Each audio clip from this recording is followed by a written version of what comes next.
اور میں نے اپنی جماعت کے اندر بھی یہ بات کی ہے کہ صرف ایک کام، ایک ہمیں ریفارم جو ہے وہ لانی ہے اپنے سول آفیسر رول کے اندر، کہ ہر منسٹری کے اندر جو انچارج منسٹر ہے وہ اس کا سیکرٹری ہوتا ہے، اور منسٹر اس کے اندر ایک صرف شو پیس ہوتا ہے، اور جب وہ گرفتار ہوتا ہے تو سیاستدان ہوتا ہے، بیوروکریٹ، پھر کسی دوسری منسٹری میں سیکرٹری بن کے مزے لے رہا ہوتا ہے۔ تو سب سے ضروری کام یہ ہے کہ ایک امینڈمنٹ، ایک لفظ کی امینڈمنٹ چاہیے کہ in charge will be the minister of the concerned ministry. تو سیکرٹری کی بجائے وہ اختیار جب اس کنسرنڈ منسٹر کے پاس آ جائیں گے تو آپ کو پالیسیز بھی نظر آئیں گی، کیونکہ جس نے عوام سے جوتے کھانے ہوتے ہیں نا، اس کو اپنے احتساب کا وہ دن یاد ہوتا ہے الیکشن والا، تو وہ اقتدار اور اختیار کے وقت وہ کام کرتا ہے جس سے عوام کی بہتری ہو، فلاح و بہبود ہو، اور جو آپ تجاویز دے رہے ہیں اس طرح کے کام ہوں۔ تو میں توقع کرتی ہوں کہ جو حکومت وقت ہے اس وقت، ان کے اب جانے کے دن ہے، اب 1 مہینے سے بھی کم ان کا پیریڈ ہے، تو یہ پیریڈ جو ہے وہ جب شادی کی تاریخ فکس ہو جاتی ہے تو افراتفری شروع ہو جاتی ہے گھر میں۔ تو آپ کو پتہ ہے کہ ان کی رخصتی کی جو تاریخ انہوں نے فکس کر دی ہے، تو وہ افراتفری چل پڑی ہے۔ ان حالات میں نہ کسی بیوروکریسی نے کچھ کرنا ہے اور نہ کسی نے سننا ہے، تو لہٰذا آنے والے الیکشن کے بعد نئی حکومت کے لیے دعا کرے کہ پاکستان کے لیے بہتری کی نوید آئے، اور ہم IPP مل کے ایک ایسا لائے عمل بنائیں کہ یہ جو اصل حکمران ہیں ان کو بھی کنات ڈال سکے۔ بہت شکریہ۔ سائفر کا جو نیا ایشو آیا ہے اعظم خان کے بعد، کس چیز کو سزا ہو سکتی ہے، انجام کیا دیکھتے ہیں؟ FIA نے ان کو تقریب رونمائی کے لیے بلا لیا ہوا ہے، تو جو باقی اداکار ہیں وہ بھی آتے ہیں، تو اس کے بعد فلم کا جو کلائمیکس ہے اس کا پتہ چلے گا۔ اچھا بتائیے گا کہ آصف خان اغوا کے بعد اسکرین پہ آ ہی گئے ہیں، ہمارے بھائی ہیں عمران ریاض، تعارف کروا دیں تاکہ آپ کا پیج بھی چل جائے۔ جی اور ڈیجیٹل میڈیا سے جی اچھا جی، عمران ریاض کے حوالے سے بتائیں۔ اچھا جی، میں صرف سب کو یہ کہنا چاہتی ہوں جتنے بھی میڈیا سمیت میرے الیکٹرانک اور پرنٹ کے، بیسیکلی میں یہ کہنا چاہتی ہوں کہ عمران ریاض جو ہیں، عمران ریاض میڈیا کی آواز ہی نہیں، وہ میرے مطلب میں اس کی موجود ہوں۔ سب سے پہلے انفارمیشن منسٹر ہوتے ہوئے میں نے ہی اس کو ایجاد کیا تھا،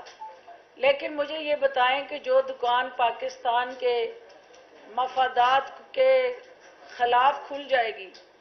اور کوئی بھی ایسی سوچ جہاں پاکستان مخالف بیانیاں بکنا شروع ہو جائے اور پاکستان کو کمزور کرنے کے لیے کوئی نہ کوئی ایسی واردات چلتی رہے، تو میں سمجھتی ہوں کہ عمران ریاض کو بھی اس وقت جو ہے وہ اگر منظر پہ نہیں ہے تو وہ پاکستان مخالف دکانیں جو ہیں وہی عمران ریاض کو سائڈ پہ کر کے اپنا سودا بیچ رہی ہیں، اور اداروں کے حوالے سے ایسا تاثر دے رہی ہیں کہ شاید وہ کسی کی تحویل میں ہیں، لیکن مجھے اگر وہ کسی بھی ایسی مطلب رول آف لا یا آپ کا ایک آزاد میڈیا کا جو روپ ہے، میں آپ کے ساتھ ہوں، لیکن سب سے پہلے مجھے میرا ملک عزیز ہے، اس کے بعد جو ہے مجھے کوئی فرد عزیز ہے، تو ملک سے زیادہ کسی فرد کی کوئی حیثیت اور اہمیت نہیں ہے۔ جو ملک کے ساتھ ہے میں اس کے ساتھ ہوں، اور عمران ریاض کو آنا چاہیے اور ملک کے ساتھ کھڑا ہونا چاہیے۔ بہت شکریہ، تھینک یو۔ بہت شکریہ۔